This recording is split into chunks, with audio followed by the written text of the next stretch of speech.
मुलांनो, आज आपण इयत्ता 6वी विषय मराठी विषयातील पाठ 3 डॉक्टर अब्दुल कलाम यांचे बालपण या पाठाचा आपण स्वाध्याय पाहणार आहोत. स्वाध्यायामध्ये प्रश्न पहिला आहे 4 ते 5 वाक्यात उत्तरे लिहा. त्या प्रश्नामधील पहिला प्रश्न आहे, लेखकाच्या लहानपणी लोक वर्तमानपत्र कशासाठी वाचत असत? उत्तर पहा. लेखकाच्या लहानपणी लोक वर्तमानपत्र वेगवेगळ्या कारणासाठी वाचत असत. त्याची कारणं दिली तिथं. काही जणांना स्वातंत्र्याच्या चळवळीची वाटचाल समजण्यात महत्त्व वाटे, तर काही जणांना भविष्य जाणून घेण्यात रस होता. जिज्ञासूंना हिटलर, महात्मा गांधी, बॅरिस्टर जिना यांच्या जीवनाबद्दल माहिती हवी असायची, तर काहींना बाजारपेठेतील सोन्या चांदीचे भाव समजण्यात उत्सुकता होती, तर काही जणांना पेरियार E.V. रामस्वामी यांच्या चळवळीबद्दल जाणून घेण्यात रस होता. दुसरा प्रश्न पहा. लेखकाला आयुष्यातील पहिली कमाईची संधी कशी मिळाली? उत्तर. शमशुद्दीन हा रामेश्वरममधला वृत्तपत्राचा वितरक होता. पूर्वी पंबन गावाहून वृत्तपत्राचे गठ्ठे रामेश्वरममध्ये येत. नंतर युद्धामुळे पंबनहून येणारी रेल्वेगाडी रामेश्वरमला थांबत नसे, तेव्हा चालत्या रेल्वेगाडीतून वर्तमानपत्राचे गठ्ठे रामेश्वरम ते धनुषकोडी दरम्यान खाली फेकले जात. ते गठ्ठे गोळा करण्यासाठी शमशुद्दीनला कुणीतरी मदतनीस हवा होता आणि त्याने लेखकाला या कामात मदतनीस म्हणून घेतले. अशा प्रकारे लेखकाला आयुष्यातल्या पहिल्या कमाईची संधी मिळाली. तिसरा प्रश्न पहा. डॉक्टर अब्दुल कलाम शिक्षणासाठी बाहेरगावी जाताना वडील त्यांना काय म्हणाले? पुढील शिक्षण घेण्यासाठी जेव्हा डॉक्टर कलाम वडिलांकडे रामनाथपुरमला जाण्याची परवानगी विचारली, तेव्हा वडील त्यांना म्हणाले की तुला मोठे व्हायचे असेल तर गाव सोडून शिक्षणासाठी बाहेर जायलाच हवे.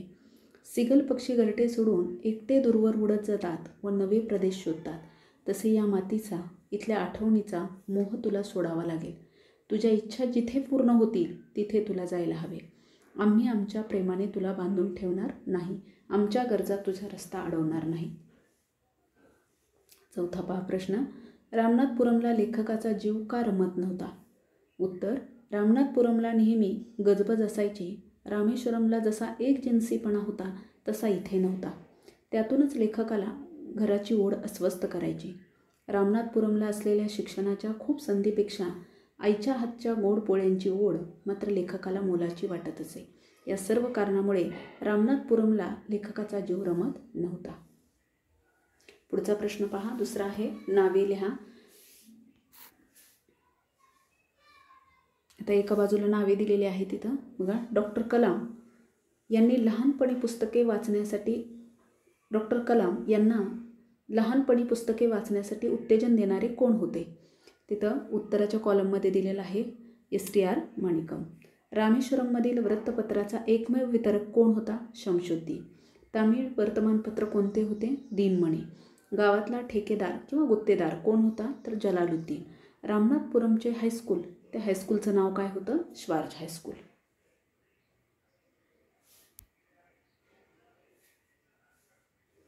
पुढचा प्रश्न पहा. पुढचा जो प्रश्न आहे तो पाठ्यपुस्तकामध्ये मुलांनी तुमच्या शब्दात उत्तरं लिहायची आहेत. त्यामध्ये प्रश्न इथं दिलेला नाही, तुम्ही तो सोडवायचा आहे.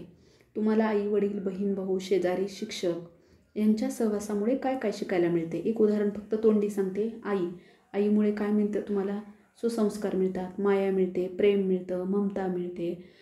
हे आईमुळं मिळतं. तसं वडिलांमुळं, बहिणीमुळं, भाऊमुळं, शेजारी असतील किंवा शिक्षक यांच्यामुळे, यांच्या सहवासामुळे तुम्ही काय काय शिकता याचं उदाहरण तुम्ही तिथं द्यायचं आहे. आई परगावी गेल्यावर कोणकोणत्या प्रसंगी तुम्हाला तिची आठवण येते? हेही याही प्रश्नाचं उत्तर तुम्ही लिहायचं आहे. तुम्ही कोणकोणती वर्तमानपत्रे वाचता? वर्तमानपत्रातील कोणता भाग तुम्हाला वाचायला अधिक आवडतो आणि तो भाग का आवडतो? याही प्रश्नाचं उत्तर तुम्ही लिहायचं आहे. आणि पुढचा जो चौथा प्रश्न आहे की तुमच्या आई वडिलांना तुम्ही मोठेपणी कोण व्हावे असे वाटते, ते होण्यासाठी तुम्ही कोणकोणते प्रयत्न कराल, या प्रश्नाचं उत्तरसुद्धा विद्यार्थ्यांनी स्वतः लिहायचं आहे. आता पुढचा प्रश्न जो आहे तो भाषा अभ्यास व व्याकरण. पहा, त्यातला पहिला, पुढील शब्दात लपलेले शब्द शोधा. काही शब्द दिलेत आणि त्यातले लपलेले शब्द आपल्याला शोधून शब्द तयार करायचेत नाही. तर एक शब्द पहिला आहे परवानगी. पर, रवा, रवानगी, वार, वानगी, नर, नवा. हजारभर, हर, हजार, रजा, भर. तिसरा शब्द आहे एकजिन्सी, एक, जिन्सी, जीन. चौथा शब्द आहे जडणघडण, जड, जडण, जण, घडण, गड आणि गहन. प्रश्न दुसरा, पुढील शब्द वापरून तुमच्या मनाने वाक्य तयार करा. पहिला शब्द आहे वितरक. महादेव हा पुस्तकांचा वितरक आहे. याच्याऐवजी तुम्ही दुसरंही वाक्य तयार करू शकता. गिराईक, महादूच्या दुकानात खूप गिराईक येतात. तिसरं वाक्य आहे वर्तमानपत्र. दररोज वर्तमानपत्र वाचून माहिती मिळवावी. त्याच्याऐवजी तुम्ही असं लिहू शकता की आमच्या घरी दररोज दिव्य मराठी हे वर्तमानपत्र येते. एक खांबी तंबू, सदाशिवचा धंदा म्हणजे एक खांबी तंबू आहे. याऐवजी शमसुद्दीनचा व्यवसाय म्हणजे एक खांबी तंबू आहे, असे वाक्य तुम्ही तयार करू शकता. पुढचा प्रश्न बघा तिसरा, एक खांबी तंबू. एक खांबी तंबू म्हणजेच सर्व जबाबदारी एकाच व्यक्तीवर असणे. तसे पुढील शब्दांचे अर्थ घरातील मोठ्या व्यक्तीकडून माहीत करून घ्या आणि त्याचा वाक्यात उपयोग करा. पहा, पहिला शब्द दिला आहे करता धरता. करता धरता याचा अर्थ काय? म्हणजेच घरातील एकमेव कमावता माणूस, म्हणजे पूर्ण घरची पूर्ण जबाबदारी एकमेव एका व्यक्तीवर असते.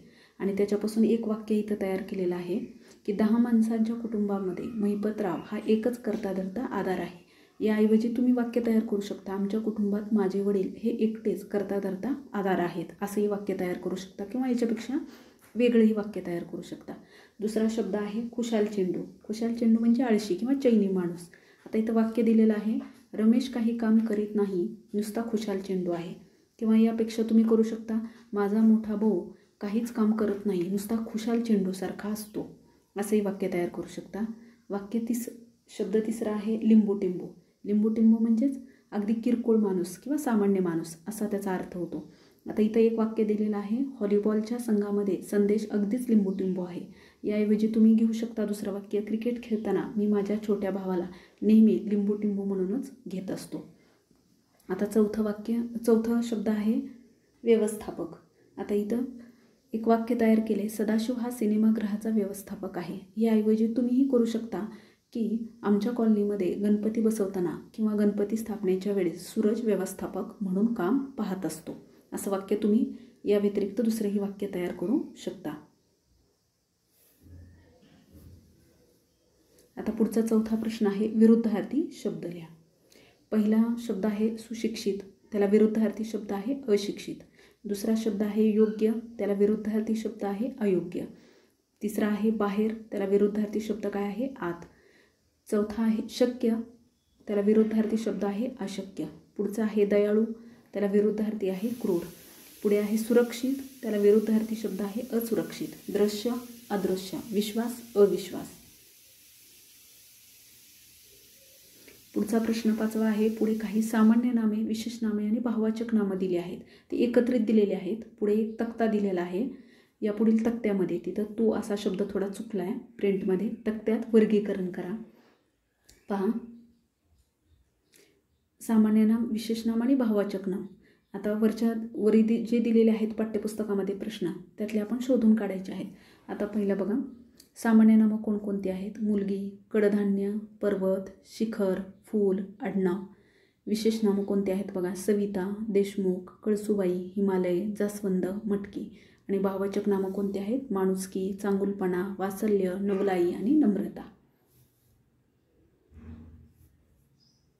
आता पुढचा प्रश्न आहे 6वा, खालील चित्राच्या समोर सामान्य नाम आणि विशेष नाम आणि भाववाचक नाम लिहायचं आहे. पहिलं एक चित्र उदाहरण दिलं आहे, तिथं गुलाबाचं फूल दिसतंय तुम्हाला. तिथं सामान्य नाम आहे फूल, विशेष नाम आहे गुलाब आणि भाववाचक नाम आहे सौंदर्य. आता खाली 2 प्रश्न तुम्ही सोडवायचे आहेत. पहा, एका प्लेटमध्ये लाडू ठेवलेले आहेत. मग इथं सामान्य नाम कोणतं आहे? लाडू. विशेष नाम बेसन लाडू आणि भाववाचक नाम गोडी किंवा त्याच्यातला गोडवा. आता तिसरं दिलेलं आहे, तुम्हाला एक कुत्र्याचं चित्र दिसतंय तिथं. आता सामान्य नाम कोणतं असेल? मग कुत्रा. विशेष नाम कोणतं असेल? मोती.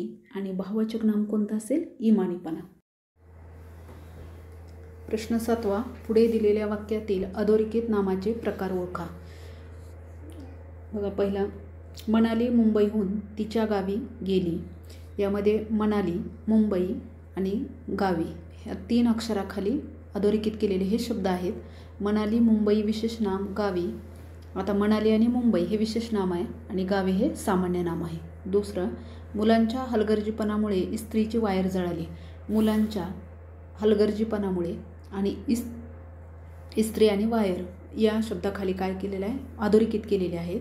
आता मुलांच्या इस्त्री आणि वायर हे सामान्य नाम आहेत आणि हलगर्जीपणा हे भाववाचक नाम आहे. सुधीरला पुरणपोळी आवडते. सुधीर आणि पुरणपोळी या नामाखाली अधोरेखित केलेले हे नाम आहेत. तर सुधीर हे विशेष नाम आहे आणि पुरणपोळी हे सुद्धा विशेष नामच आहे. ताजमहलचे सौंदर्य काही निराळेच आहे.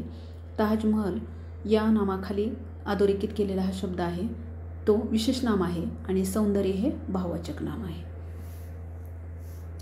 अशा प्रकारे आज आपण पाठ 3 डॉक्टर अब्दुल कलाम यांचे बालपण या पाठाचा स्वाध्याय पाहिलेला आहे.